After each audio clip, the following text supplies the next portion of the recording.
20 minutes టైంలో 2.5 pages comprehension it is impossible to read and put the answers. మరి full వచ్చినాయి కదండి, మరి వాళ్ళు పెట్టుంటారు కదండి అంటారు. కానీ అందరికీ తెలియాల్సింది ఏంటంటే 30 మార్క్స్కి 30 వచ్చినాయి అంటే 30 పెట్టారు 30 కరెక్ట్ అయినాయి అని కాదు. యాక్యురసీ మనం ఇంతకుముందు వీడియోలో మాట్లాడుకున్నాము.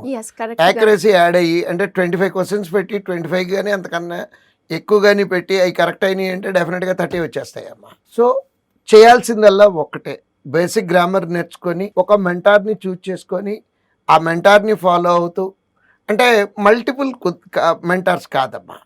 అంటే ఈయనట్లు చెప్తాడు ఈ క్వశ్చన్, అదే వాళ్ళట్లు చెప్తారు వాళ్ళట్లు చెప్తారు కాకుండా చెక్ చేసుకోండి. ఎట్లా అంటే 4 రోజులు ఆయన ఫాలో అయ్యి చూద్దాము, మార్కులు బాగా వచ్చినాయి, let us continue with that mentor.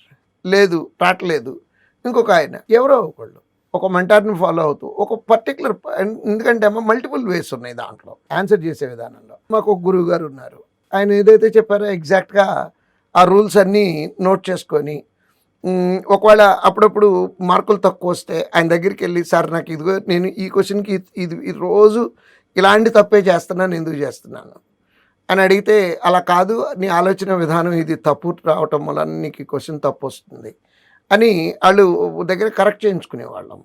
అంటే ఆలోచన మనకి లోపల ఏదో అనుకుంటామమ్మా, అనుకున్నది కాకుండా ఇంకొకటి అయి ఉంటుంది అక్కడ. అది మెంటార్ దగ్గరికి వెళ్ళి క్లియర్ చేసుకొని, వీలున్నన్ని ఎక్కువ టెస్టులు, మళ్ళీ చెప్తున్నాను అనుకోవద్దు, నంబర్ ఆఫ్ టెస్టులు రాసి ఫుల్ మార్క్స్ తెచ్చుకోవటం అనేది ఇట్ ఈస్ పాసిబుల్, ప్రూవ్ చేసి మాట్లాడుతున్నాం.